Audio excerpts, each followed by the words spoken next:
নমস্কার প্রিয় দর্শক, আমরা পূর্বের যে আলোচনা পর্যন্ত করেছিলাম সেখানে আমরা বোঝাতে চেয়েছিলাম যে পূর্বকালে নদিয়া ঠিক কেমন ছিল, মানে নদিয়ার সীমা কত দূর ছিল, নদিয়ার নামের ব্যুৎপত্তি অর্থটা কী, নদিয়া ঠিক জিনিসটা কী। আমরা সেই আলোচনা যে পর্যন্ত করেছি আজ আমরা সেখান থেকে আর খানিকটা আলোচনা করবার চেষ্টা করব।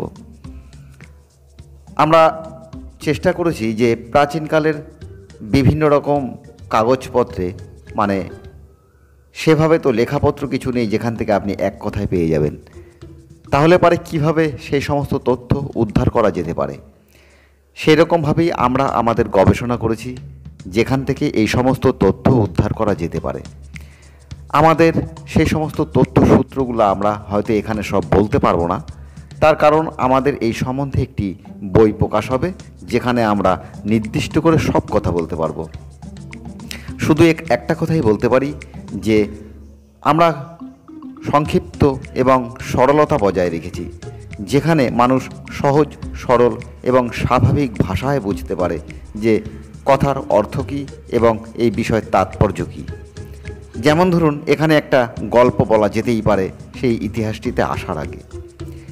একজন পণ্ডিত একটি গ্রামে বসবাস করতেন এবং সেই পণ্ডিতের কাছে দেখা করতে আসেন আরেকজন পণ্ডিত যিনি বিদেশ থেকে পড়াশুনো করে আসেন, এবং এসে তিনি এই গ্রাম্য পণ্ডিতটিকে বলছেন যে পণ্ডিত মশাই, আপনার কাছে এই এত মানুষ ভিড় করেন কেন? আপনি তো বিদেশ থেকে পড়াশুনো করেননি অথবা কোনো উচ্চ বিদ্যা অর্জন করেননি, তাহলে পরে এই সমস্ত মানুষজন আপনার কাছে পরামর্শ নিতে আসে, বুদ্ধি নিতে আসে কেন? পণ্ডিত তখন বলছে, আপনি বসুন, আমি উত্তর দেবো। আগে যারা এসছেন তাদের কয়েকজনের কথা শুনে নিই।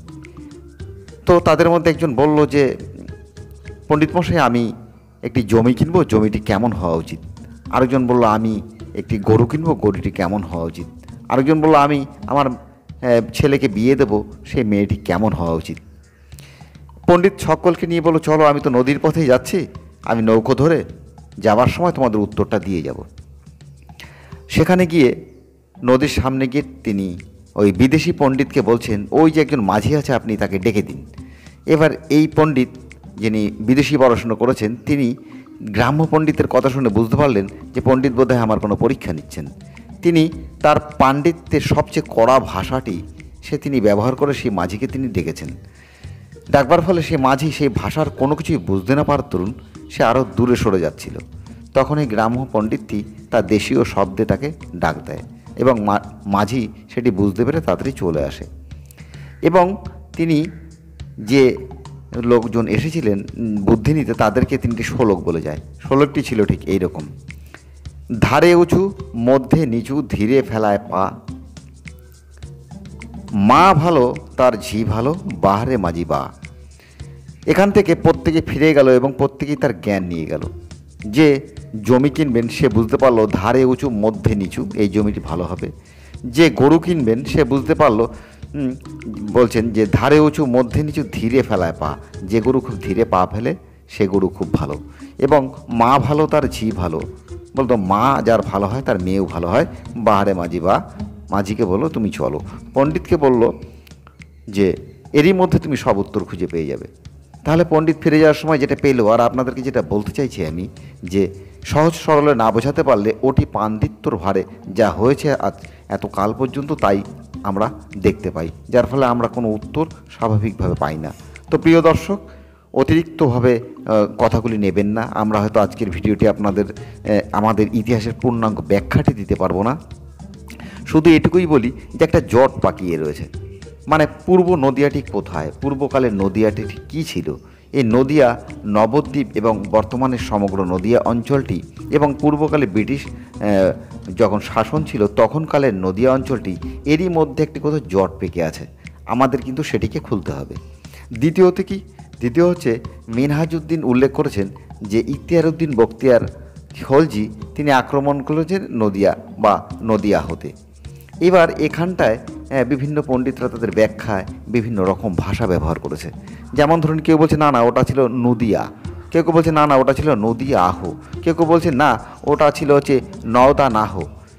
এখন কেউ কেউ বলছে তাহলে এটি নদিয়া নবদ্বীপ, কেউ কেউ বলছে না না, ওটা বাংলাদেশের নয়গা জেলার যেটি সার ব্রুজ বলা হয় এবং নওদা নাহ বা নওদা ব্রুজ বলা হয়, সেটি হচ্ছে আসল। হ্যাঁ, ওই ইখতিয়ার উদ্দিন বখতিয়ার খলজি আক্রমণ করেছিল এবং লক্ষণ সেনের রাজধানী। আবার কেউ কেউ বলছে না না, আসলে এটি রানাঘাটের কাছে, নদিয়া জেলার রানাঘাটের কাছে একটি বড় প্রত্নস্থল আছে যার নাম দেবলগড়। সেই জায়গাটি হলো প্রাচীনকালের নদিয়া, যেখানে রাজা লক্ষণ সেনের রাজধানী ছিল। এখন আপনি এখান থেকে কোনটা নেবেনই বা কেন, সেটাই হচ্ছে একটি বৈজ্ঞানিক সম্মত যুক্তি বা প্রমাণ আপনাদের কাছে তুলে ধরতে হবে।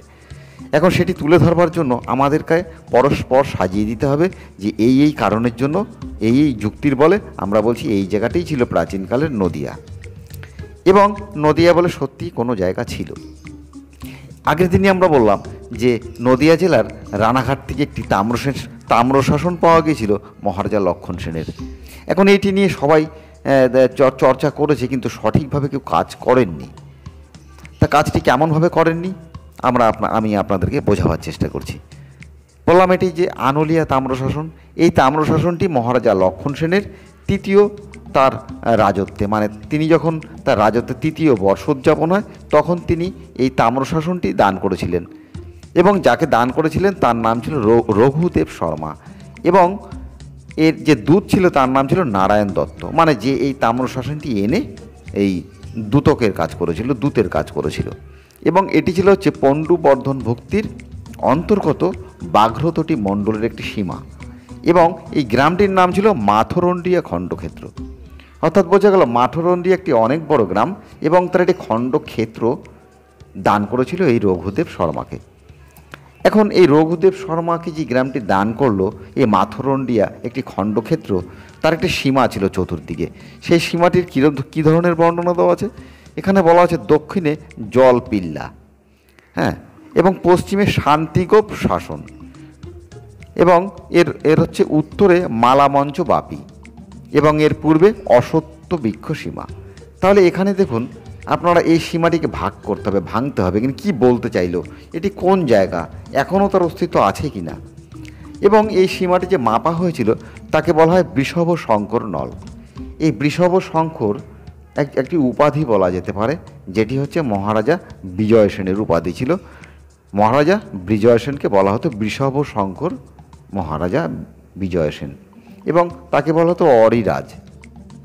তাহলে তার পুরোটা ছিল অরিরাজ বৃষভ শঙ্কর